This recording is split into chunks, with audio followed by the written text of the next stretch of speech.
സുനന്ദയുടെ അമ്മ സുനന്ദയെ പിടിച്ച് അടിക്കുകയാണ്. നിന്നെ കൊണ്ടുപോകാൻ എനിക്ക് അറിയാമെന്ന് പറഞ്ഞിട്ട്. ശ്രുതി പറയും, സുനന്ദ ചെറിയ കുട്ടിയൊന്നുമല്ല, അവൾ ആരുടെ കൂടെ ജീവിക്കണമെന്ന് അവൾക്ക് തീരുമാനിക്കാം. എന്ത് വന്നാലും സുഭാഷ് ഏട്ടൻ്റെ സുനന്ദയുടെ കല്യാണം ഞങ്ങൾ നടത്തും. സുനന്ദയുടെ അമ്മ പറയും, നിങ്ങൾ വേഗം പോലീസിനെ വിളിക്ക്, നമ്മുടെ മോളെ തട്ടിക്കൊണ്ടുപോയി കല്യാണം നടത്താൻ നോക്കുന്നുണ്ടെന്ന്. ഹരീഷ് പറയും, എങ്കിൽ എളുപ്പമായി, വേഗം വിളിക്ക്. ഇതിനു മുമ്പ് പോലീസ് സ്റ്റേഷനിൽ കംപ്ലൈൻറ്റ് കൊടുത്തത് മറന്നുപോയോ? സുനന്ദയുടെ അച്ഛൻ സുനന്ദയുടെ അടുത്ത് വന്നിട്ട് പറയും, മോളെ നിനക്ക് വേണ്ടിയല്ലേ ഞാൻ ഇതൊക്കെ ചെയ്യുന്നത്. ഞാനെടുത്ത തീരുമാനം നല്ലതാണെന്ന് നിനക്ക് കുറേ കഴിയുമ്പോൾ മനസ്സിലാവും. നീ ദയവ് ചെയ്ത് ഞങ്ങളുടെ കൂടെ വാ.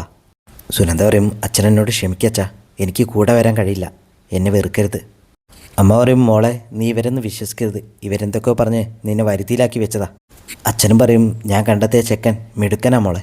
ഇപ്പം നിനക്ക് ഇങ്ങനെയൊക്കെ തോന്നും, പക്ഷേ ഇവിടെ ജീവിക്കാൻ തുടങ്ങുമ്പോൾ ഞാൻ പറഞ്ഞതൊക്കെ സത്യമായിരുന്നെന്ന് നിനക്ക് തോന്നും.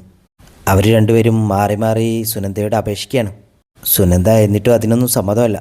ദേഷ്യം വന്നിട്ട് അച്ഛൻ സുനന്ദയെ അടിക്കുകയാണ്. സുധീഷ് തടഞ്ഞിട്ട് പറയും, ഇനി ഇവിടെ കിടന്ന് വലിയ ഷോ കാണിക്കാനൊന്നും നിൽക്കണ്ട. സുനന്ദയുടെ അച്ഛൻ സുധിയോടും തട്ടിക്കയറുകയാണ്. പോലീസിനെ വിളിക്കുന്നു പറയുമ്പോൾ സുധി വരും, അതാണ് നല്ലത്, നിങ്ങൾ പോയിട്ട് കേസ് കൊടുക്ക്, പോലീസ് വരട്ടെ. സുനന്ദ അപ്പോഴും ഇവിടെ തന്നെ ജീവിക്കണമെന്ന് പറയും.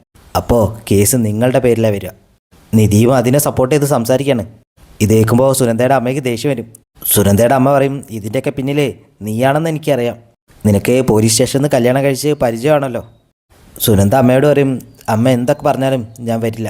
നിധി പറയും, ഇപ്പോഴെങ്കിലും നിങ്ങൾ സുനന്ദയൊന്ന് മനസ്സിലാക്ക്, അവൾ ആഗ്രഹിച്ച പോലെ ജീവിക്കാൻ അവളെ ഒന്ന് അനുവദിക്ക്. സുനന്ദയുടെ അമ്മ സുഭാഷിൻ്റെ അടുത്ത് പോയിട്ട് അപേക്ഷിക്കുകയാണ്. ഞങ്ങളുടെ വിഷമം നിനക്ക് മനസ്സിലാവില്ലേ? സുഭാഷിൻ്റെ അച്ഛൻ പറയും, അവളുടെ അഭിനയം ഒന്ന് കണ്ടേ നിൻ്റെ മനസ്സ് മാറല്ലേ. അവളുടെ ഒരു അഭിനയം. സുനന്ദയുടെ അച്ഛൻ സുഭാഷിനോട് പറയും, എനിക്കൊന്ന് ഒറ്റയ്ക്ക് സംസാരിക്കണം, ഒന്ന് വാ മോനെ. ഹരീഷും സുധീഷും ഒന്നും അതിന് സമ്മതിക്കുന്നില്ല. നിധി പറയും, അവർ ഒന്ന് സംസാരിച്ചോട്ടെ. സുഭാഷ് സുനന്ദയുടെ അച്ഛൻ്റെ കൂടെ റൂമിലേക്ക് പോവാണ്. റൂമിലെത്തിയ ഉടനെ തന്നെ സുനന്ദയുടെ അച്ഛൻ സുഭാഷിൻ്റെ കാല് വീണ് പൊട്ടിക്കരയാണ്. കല്യാണം നടന്നിട്ടില്ലെങ്കിലുള്ള പ്രശ്നങ്ങളെക്കുറിച്ച് സുനന്ദയുടെ അച്ഛൻ സുഭാഷിനോട് പറയാണ്. ഈ കല്യാണം നടന്നില്ലെങ്കിൽ നാണക്കേട് മാത്രമല്ല, ജീവിതം തന്നെ ഇല്ലാതാവും. സുനന്ദയുടെ അമ്മയും അങ്ങോട്ട് വന്നിട്ട് സുഭാഷിൻ്റെ കാല് പിടിച്ച് പറയാണ്, നീ പറഞ്ഞാൽ അവൾ കേൾക്കും, അവൾക്ക് നിന്നെ ഇത്രയ്ക്ക് ജീവനായിരുന്നു എന്ന് ഞങ്ങളിപ്പോഴാണ് ശരിക്കും അറിയുന്നത്. മുൻപായിരുന്നെങ്കിൽ പോട്ടേന്ന് വെച്ച് എന്തെങ്കിലും ചെയ്യായിരുന്നു. ഇത് നാളെ കല്യാണമല്ലേ, നാളെ ആളുകൾ വരുമ്പോൾ ഞങ്ങൾ എന്ത് പറയും? സുഭാഷ് പറയും, എങ്ങനെ ഞാൻ അവളോട് തിരിച്ചു പോകാൻ പറയും? സുനന്ദയുടെ അമ്മ പറയും, അയ്യോ അങ്ങനെ പറയല്ല മോനെ, പുറത്താണെങ്കിൽ എല്ലാവരും ടെൻഷനായിട്ട് നിൽക്കുകയാണ്. അച്ഛൻ പറയും, ഇത്രയും സംസാരിക്കാൻ എന്താ ഉള്ളത്? അച്ഛൻ സുനന്ദയുടെ അമ്മയെ അച്ഛനെയൊക്കെ കളിയാക്കുകയാണ്.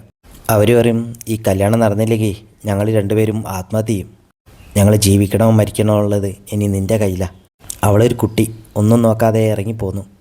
നല്ല വാക്ക് പറഞ്ഞ് തിരിച്ചയക്കേണ്ടത് നീയാ മോനെ. സത്യമായിട്ടും പറയാം സുഭാഷേ, അവൾ ഞങ്ങളുടെ കൂടെ വന്നില്ലെങ്കിൽ ഇതാവും നമ്മൾ അവസാനമായിട്ട് കാണുന്നത്.